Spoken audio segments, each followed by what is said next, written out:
For one brief, fleeting moment during his State of the Union address, Joe Biden addressed the world like an American president should, resolutely facing down the real and present threats to freedom. That, unfortunately, was quickly replaced by the president being forcibly dragged, even by his own party, to restrict the purchase of Russian oil this week. Always willing to allow a dithering and divided Europe to take the lead, President Biden remains committed to the failed strategy of running into the arms of our enemies to solve political problems of his own making. Beholden to the left's green idolatry and a hapless lead from behind 2.0 foreign policy, the Biden administration is aiding and abetting the new Axis powers rather than recommitting this country to strengthening the free world. This week, Transportation Secretary Pete Buttigieg again urged Americans to buy electric vehicles as a way of countering the spiking gas prices caused by the Biden administration's war on American energy. White House Press Secretary Jen Psaki did the same. Biden wants you to blame Putin for the gas prices. Now, while the inflation crisis is the fault of both parties for spending and giving away trillions of dollars in welfare during the pandemic, make no mistake, massive spikes in energy costs are the fault of an administration living in an energy fantasy land.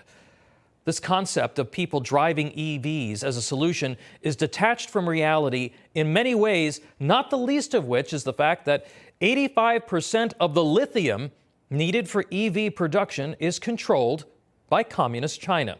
The U.S. hasn't built a lithium operation in more than 50 years, despite having tremendous lithium deposits, including in the brine of the Smackover Formation that runs from Texas well into the southeast.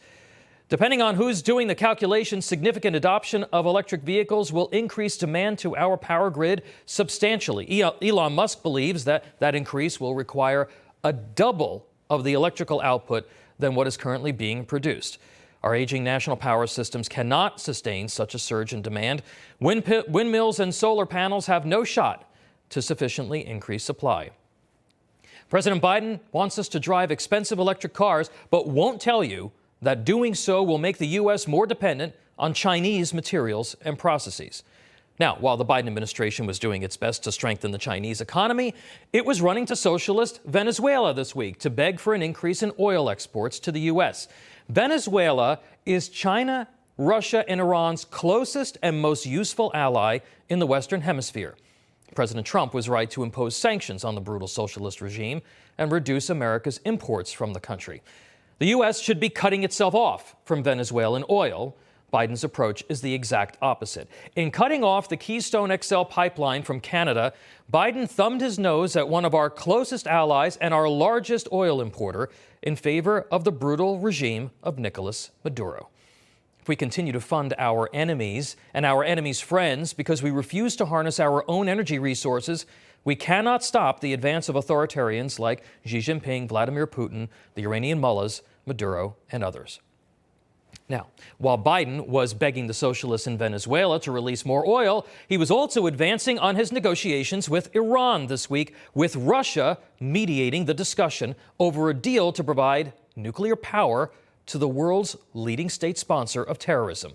Now, the last time Biden negotiated a deal with the Iranians, it led to the U.S. handing over hundreds of millions of dollars that helped fund Islamofascism and terror networks.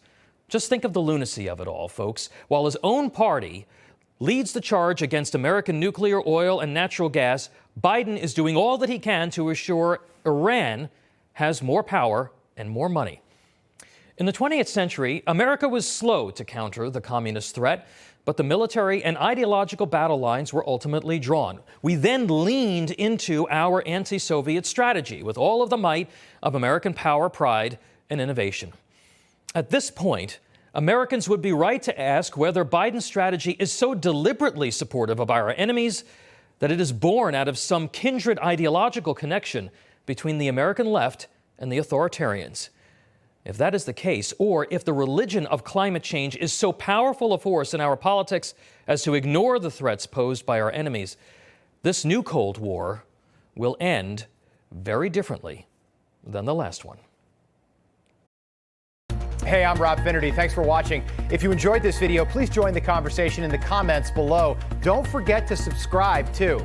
Hit the bell icon to be alerted to breaking news. And remember, there's a whole lot more on Newsmax TV, America's fastest growing cable news network. Newsmax TV, where real news for real people.